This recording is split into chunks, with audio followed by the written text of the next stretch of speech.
Kembali di obrolan pagi dan sesuai janji kami tadi sudah hadir narasumber yang sesaat lagi akan berbincang, ngobrol dan semoga bisa memberikan inspirasi dan informasi untuk Anda. Terutama di awal tahun ini pastinya banyak sekali hal yang terjadi, kemudian mungkin sudah ada yang merencanakan agenda sampai jauh-jauh mungkin 3-4 tahun ke depan gitu ya. Mungkin nanti dari sini juga akan ada inspirasi yang bisa kita gali, terutama kalau kita bicara tentang peran serta anak muda gitu ya. Nah sekarang kan yang bilang anak muda ini penggerak gitu. Semua nanti generasi selanjutnya gimana kita masa depan akan ditentukan dari anak muda. Oleh karena itu nanti mungkin banyak juga anak muda yang harus menyimak sehingga nanti ke depannya bisa ada peran serta yang lebih banyak untuk menentukan ke depan masa depan seperti apa. Kita sudah ada dua orang narasumber yang hadir hari ini. Ada Bapak Dr. Andes Muhammad Najib MSI, Ketua Bawaslu Daerah Istimewa Yogyakarta, dan juga Bapak Dr. Andes Edi Heri Suasana, MG MPD, merupakan Wakil Ketua Bidang Binawasa, Kuartir Daerah Gerakan Pramuka DIY. Selamat pagi, Bapak-Bapak. Selamat pagi, Mas Felix. Kabar baik ya? Alhamdulillah. Luar biasa. Ini mumpung masih anget awal tahun gitu ya, setelah kemarin tahun kemarin mungkin banyak tantangannya juga ya, dari mungkin segi ekonomi, politik, alam juga pastinya buat kita banyak berpikir juga. Tapi kita nggak akan ngebahas yang susah-susah, mungkin sedikit cerita dulu nih Pak. 2025 kemarin nih, kesibukannya seperti apa, mungkin bisa sedikit diceritakan. Makasih. Kami dari Badan Pengawas Pemilu, kalau DIY relatif pemilunya memang relatif landai ya. Karena memang kita lebih menekankan aspek pencegahan. Jadi Bawaslu itu punya tugas terkait dengan setidaknya 3 hal ya, yang itu kemudian menjadi bagian dari keridanya untuk Sakadiatsa Pemilu. Yang pertama, kita menekankan pencegahan sebagai strategi kita untuk mengawal pemilu kita. Jadi kalau pemilu yang baik itu kan pemilu yang kemudian berlangsung dengan sedikit pelanggaran, bahkan tanpa pelanggaran. Pemilu yang kemudian persisi antara regulasi dengan praktek di lapangan.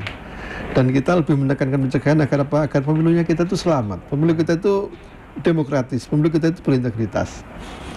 Yang kedua, kita mencegah aja nggak cukup, tapi harus diawasi agar apa? Kesempatan melanggar tidak ada. Sehingga di samping mencegah, kita mengawasi. Alhamdulillah DIY ini provinsi terbaik dalam konteks untuk program pengawasan dan inovasi untuk pencegahan ya. Paling aktif kaitannya dengan aktivitas untuk mencegah pelanggaran. Sehingga hasilnya apa? Hasilnya adalah jumlah pelanggaran sangat kecil di DIY ini. Sehingga relatif selamat lah di DIY ini pemilunya. Bahkan dalam konteks pilkada nggak ada satupun yang kemudian harus diulang. Cukup sekali dilaksanakan dan selesai, nggak ada juga sengketa bahkan hasil pemilu untuk pilkada. Dalam konteks pileg memang ada, namun itu memang hanya peserta, meskipun akhirnya nggak terbukti juga. Jadi dengan begitu maka kita kemudian bisa katakan pemilu di DIY ini relatif clear ya. Nggak ada persoalan yang kemudian krusial, karena memang Bawaslu tentu atas juga dukungan banyak pihak itu bisa mengawal pemilu kita menjadi pemilu yang kemudian berintegritas tinggi. Oke, sebelum ke Pak Edi mungkin satu pertanyaan lagi nih. Kalau pemilu selanjutnya kan masih lama nih ya Pak ya? Masih lama. Itu kemudian apa sih aktivitas, apakah sejauh ini juga ada persiapan, karena persiapan makin jauh makin bagus pastinya ya, atau ada program-program misalnya edukasi ke masyarakat seperti itu? Jadi dalam pemilu itu kan siklusnya 5 tahunan ya. Sekarang kita masuk pada yang disebut dengan fase post elektoral. Di fase ini ada 3 tahapan penting. Yang pertama adalah kita melakukan review, melakukan penilaian kembali, melakukan evaluasi terhadap kerja-kerja kita dalam konteks pengawasan dan juga penanganan pelanggaran. Yang kedua terkait dengan kemudian kita memberikan rekomendasi untuk perbaikan regulasi ke depan, juga perbaikan terkait dengan tata kelola pemilu ke depan. Karena bagaimanapun kita ini kan pihak yang kena imbas besar ya, terkait dengan aturan main pemilu itu sendiri, khususnya terkait dengan soal pengawasan dan juga penindakan pelanggaran. Dan yang ketiga itu orientasinya lebih internal, yang menyangkut soal strategi. Kita nyusun strategi baru agar ke depan kita pengawasannya lebih baik lagi. Kenapa begitu? Karena yang namanya modus pelanggaran selalu berubah. Yang namanya kemudian hambatan-hambatan itu semakin meningkat ya.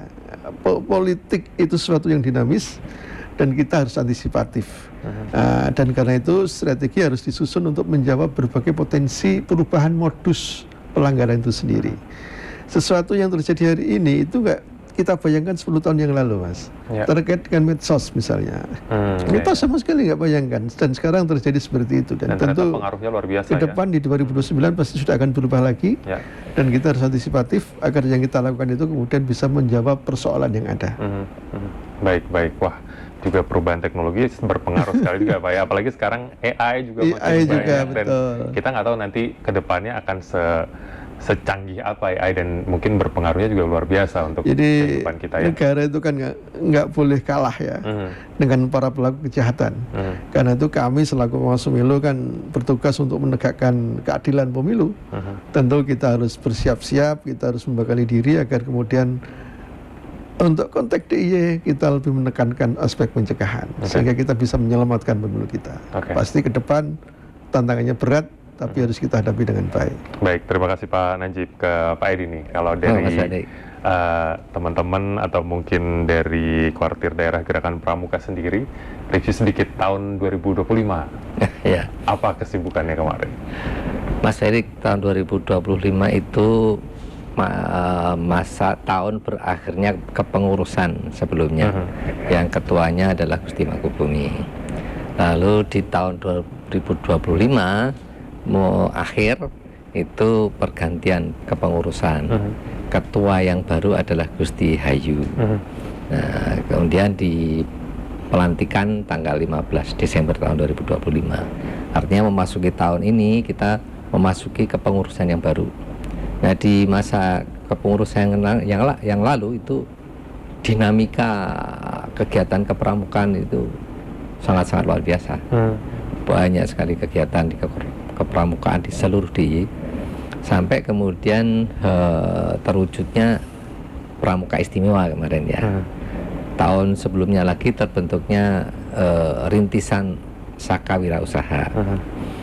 Nah, sebelumnya lagi terbentuknya rintisan Saka POM yang kemudian saat Munas ditetapkan sebagai Saka baru. Gitu.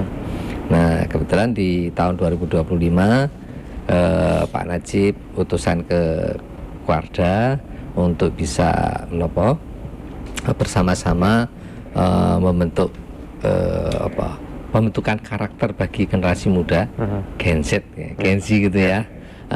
Supaya kemudian mereka bisa terlibat di dalam pemilu yang akan datang itu dengan smooth, dengan kejujuran. Kalau Pak Najib saya tadi menyampaikan untuk di DIY ini pemilu yang lalu itu cukup clear, tapi kita harus melihat keadaan pemilu yang di tahun 2019-2024 dan kita harus menyiapkan pemilu 2029. Di tahun 2019 itu kan generasi muda, kalau boleh disebut Gen Z itu yang terlibat di dalam menjadi pemilih muda itu kan ada 54,5%. Kemudian 2024 pemilih muda itu 56,45%. Tahun 2029 kita 3 tahun lagi.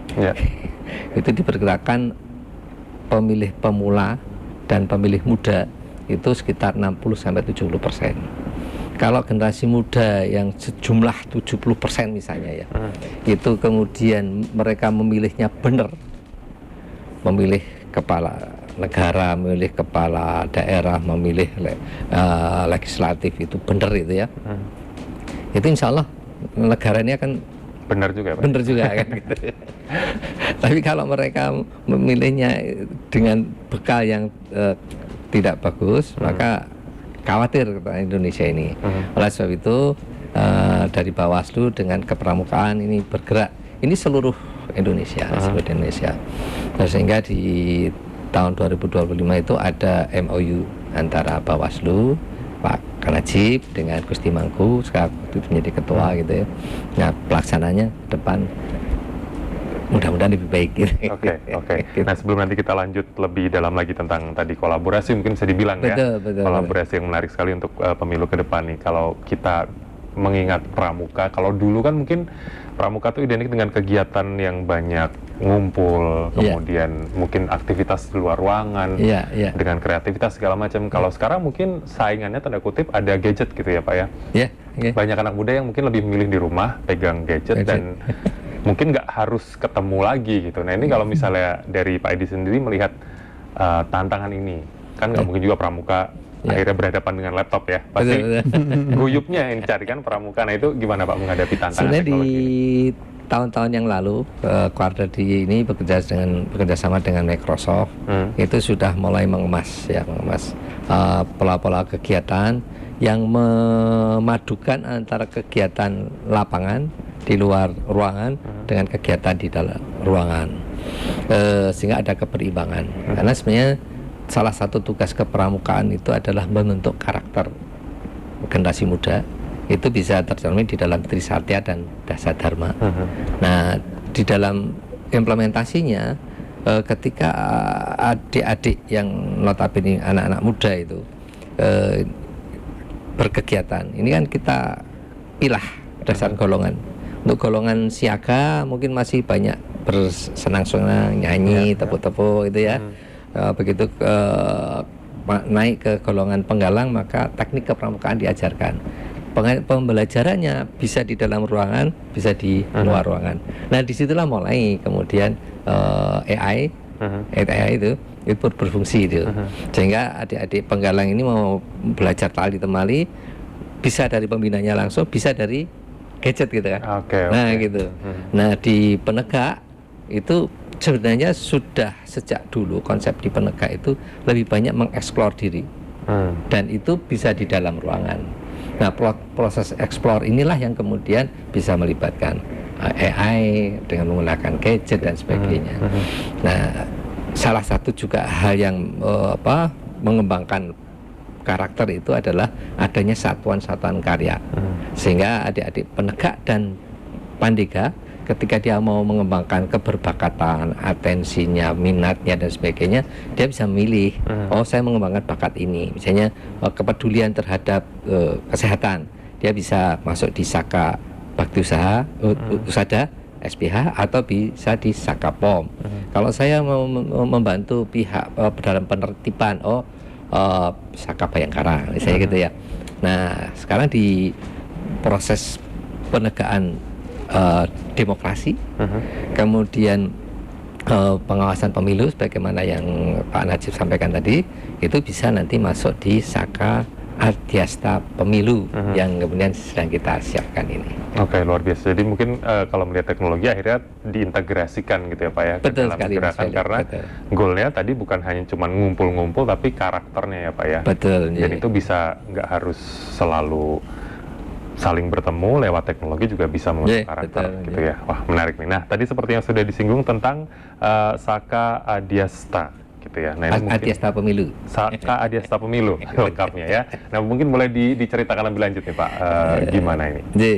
Mungkin nanti Pak Najib lebih ahli ya di situ ya. Tapi saya mau matur bahwa kita melihat itu skop di nasional. Di tahun 2019 generasi muda, pemilih muda itu yang terlibat dalam pemilu ada 54,5%. Tahun 2024 meningkat menjadi 56,45%. Nah, ini yang perlu diluruskan. Mereka memilih di tahun 2029 diperkirakan nanti 60% sampai 70%. Diharapkan mereka memilih dan bisa mengawasi pemilu dengan sebaik-baiknya. Nah, untuk itu perlu diberi bekal. Nah, diberi bekal. Pembekalan itu bisa dilakukan lewat satuan-satuan karya. Nah, satuan karya inilah yang di pemilu ini menjadi satuan karya Adyasta Pemilu. Kita lihat secara nasional kemarin, Mas, itu kan ada politik identitas, ada politik uang, hoax, ya kan berkembang ya. Kemudian ribut-ribut secara nasional, kalau di DIY enggak, ribut-ribut tentang daftar pemilih, gitu, dan macam-macam lah. Ini persoalan-persoalan yang dihadapi di dalam pemilu, dan itu menunjukkan bahwa ada sesuatu yang harus dibenahi. Nah, proses pembenahannya melalui macam-macam. salah satunya ketika kemudian menggerakkan generasi muda, sementara pramuka adalah membangun karakter generasi muda. Nah, Cocok ya, Pak ya? pas di situ kan gitu loh, Mas. Gitu. Oke. Moga Pak Najib Oke. nambah. Nanti kita jeda dulu ya Pak ya, Oke. nanti biar Pak Najib lebih puas lagi, lebih lengkap menjelaskannya. Setelah yang satu ini kami akan kembali lagi.